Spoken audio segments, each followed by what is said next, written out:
You know, for years, foldable phones have kind of felt like a cool idea, right? But also super expensive, heavy, and let's be honest, a little fragile.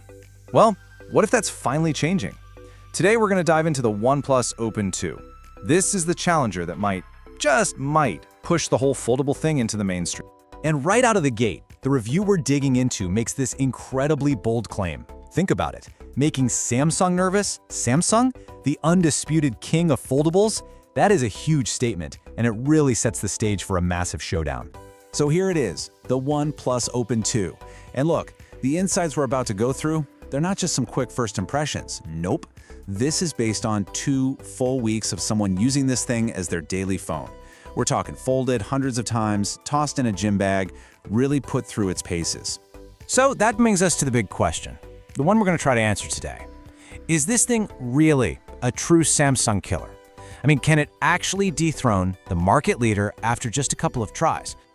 Okay, to even begin to answer that, we have to talk about the baggage that comes with all foldables. Let's be real, for years they felt like these super expensive, super heavy, fragile prototypes that you kinda had to baby.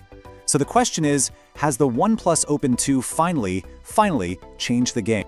Well, the initial impression from the review suggests a pretty big yes. And it all starts with what they call the honeymoon phase. You know, that part where the hardware is just so revolutionary that you can't help but fall in love with it? Okay, let's kick things off with a number that is kind of hard to wrap your head around. 5.6 millimeters. That's it. That is how shockingly thin this phone is when you open it up. It is an absolute marvel of engineering. But let's put that number into perspective, because that's where it gets crazy. 5.6 millimeters is actually thinner than a standard iPhone. Just let that sink in for a second. A phone with 2 screens, a complicated hinge, all of that is somehow thinner than a regular old slab phone. That is just wild. And then you've got the weight. It clocks in at 233 grams. Now that's supposed to fix another huge complaint about foldables. You know, that they feel like carrying a brick in your pocket. But does that number actually make a real-world difference? Oh yeah, it absolutely does. It's noticeably lighter than its main rival, the Galaxy Z Fold 6.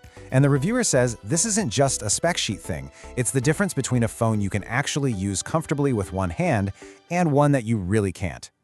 Okay, but what about the elephant in the room for every single foldable? That dreaded crease down the middle of the screen. Well, the reviewer's take on this is pretty definitive. They say it basically disappears, and they make it super clear this isn't some marketing talk. It's actually hard to see in just normal, everyday use.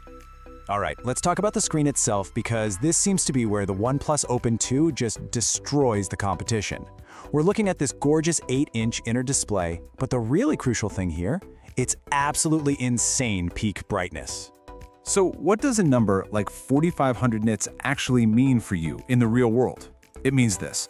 The reviewer took it out in the direct Florida sun at 2 p.m. and could still see everything on the screen perfectly. I mean, if you've ever squinted at your phone outside, you know what a complete game changer that is. And under the hood, it is an absolute beast. It's got the latest Snapdragon 8 Gen 4 chip with a massive 16 gigs of RAM. So what does that mean?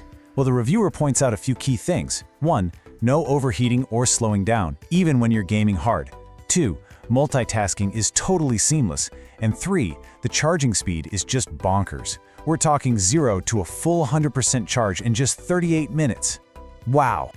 Okay, so far, this thing sounds perfect, right? Maybe a little too perfect. And that brings us to the reality check. Because, you know, no phone is flawless, and the reviewer is really clear that this one definitely has some potential deal-breaker flaws. Right, this is where that honeymoon phase we talked about ends, and real life starts to set in. So what's the catch? What's wrong with this phone?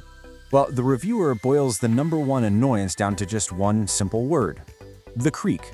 Yeah, it's this slight sound that comes from the hinge every single time you open and close it. Now, it doesn't actually affect how it works, but on a super premium device like this, it's an imperfection you can hear, and that's going to bother some people. And it's not just that little sound. The review really lays out 3 big annoyances. Number 1 is the creak. We just talked about that. Number 2, there's no official IP rating for dust resistance. That basically means taking this thing to the beach is a very risky move. And number 3, you know that big beautiful screen? Well, apps don't always look perfect on it. It's still kind of hit or miss. So All of this leads us to the main event, the logical climax. How does the OnePlus Open 2 stack up, head-to-head, against the reigning champ, the Samsung Galaxy Z Fold 6? Let's get into the final showdown. And here we go, the visual face-off. In one corner, you've got the established champion, and in the other, the hungry challenger. So let's break down the tail of the tape, based on what the reviewer found. So let's look at how they trade blows. According to this review, OnePlus takes a clear win on display. It's brighter, it wins on design, it's thinner and lighter, it wins on battery thanks to that faster charging, and, this is a big one, it wins on price. Samsung, though, holds its ground with a better camera, especially for selfies. And performance? That's pretty much a tie. So the big takeaway here is that OnePlus seems to win on more of the core hardware features, and it does it all while being $200 cheaper. Okay, so after all that, where does that leave you? Let's get to the final verdict. We're going to distill all of this down into a really clear framework so you can decide it's your move. The reviewer breaks it down into 3 simple choices. First, buy it now if you're a power user. If you just want the absolute best foldable hardware, the best screen, and the best battery life, go for it. Second, wait for a sale if things like perfect app support and having the very best selfie cameras are your top priorities. And third, well, they put it bluntly, throw it in the trash. Or, just skip it if you're really rough on your phones or you work in dusty places. So, let's go back to our big question.